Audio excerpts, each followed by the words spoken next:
నమస్కారం.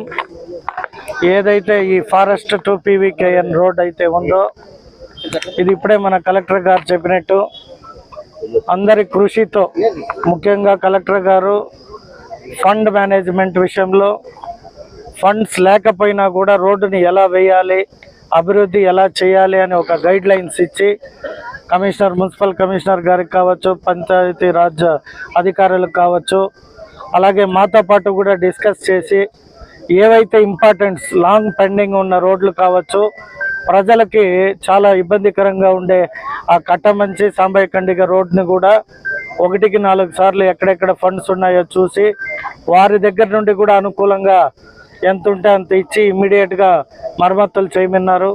దాన్ని 1, 2, 3 ఫేజ్ కింద కంప్లీట్ రోడ్డుని 3 విభాగాలుగా విభజించి రోడ్డుని రానున్న 10 రోజుల్లో కూడా ప్రారంభించబోతాము. అలాగే ఇంకా అనేక సమస్యల పట్ల, ముఖ్యంగా మన చిత్తూరులో అయితే అభివృద్ధి అంటే 30 సంవత్సరాలుగా రోడ్స్ కానీ, కాలువలు కానీ, రోడ్ వైడనింగ్స్లో కానీ మనం వెనకబడ్డాము. కంపారిజన్ చేసుకుంటే అనంతపురం, నెల్లూరు, కడప, ఒంగోలు, కర్నూలుతో చూస్తే ఎక్కడ కూడా చిత్తూరు పట్టణంలో రోడ్ వైడనింగ్స్ కాలేదు.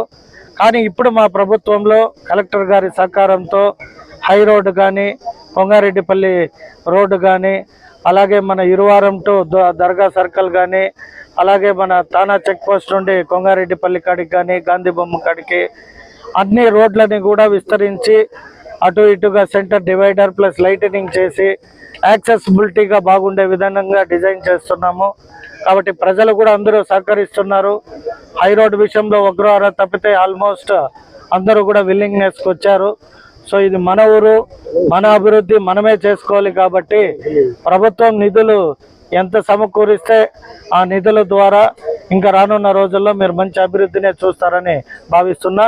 ఈ రోడ్డు కూడా ఎవరైతే ఆ పిల్లవాడు ఆ రోజు మరణించాడో వారి తల్లి ఇంకా రికవరీ కాలేదు, హాస్పిటలైజేషన్లోనే ఉంది.